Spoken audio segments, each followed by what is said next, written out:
అలా ఏంటి after all ఒక పిఏ.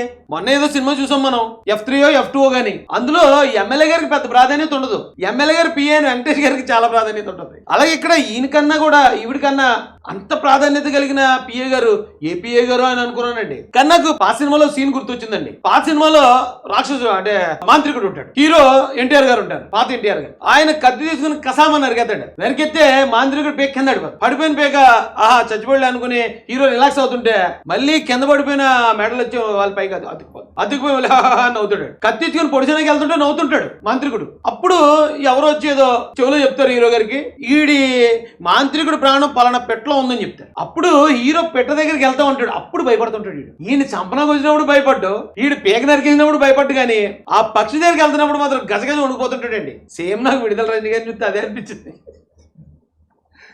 ఆవిడ ప్రాణం మొత్తం ఆ శ్రీనివాసరెడ్డి అనే పెట్టలో ఉంది. ఏమంటే సేగారు పట్టుకోండి బాబా పెట్టను గట్టిగా ఒక్క నొక్కు నొక్కితే మొత్తం మాజీ మంత్రి విడుదల రజనీ గారు సైబర్ టవర్ మొక్క మా అక్క మొత్తం కక్కెత్తాడండి. అది ఆవిడ కంగారు. లేకపోతే ఇప్పుడు మంత్రులను అరెస్ట్ చేశారు, ఎమ్మెల్యేలను అరెస్ట్ చేశారు. అరెస్ట్ చేసినప్పుడు వాళ్ళు సైలెంట్ గా పోలీసులు రావడం, వాళ్ళ వెనకాతలు పోవటమే చూసాం. కానీ అయ్యి బాబు ఇదేంటి బేకలాడిపోతుంది. ఆవిడ డిక్కీలో దాచేసిందండి, వెనకాతలు డిక్కీలో.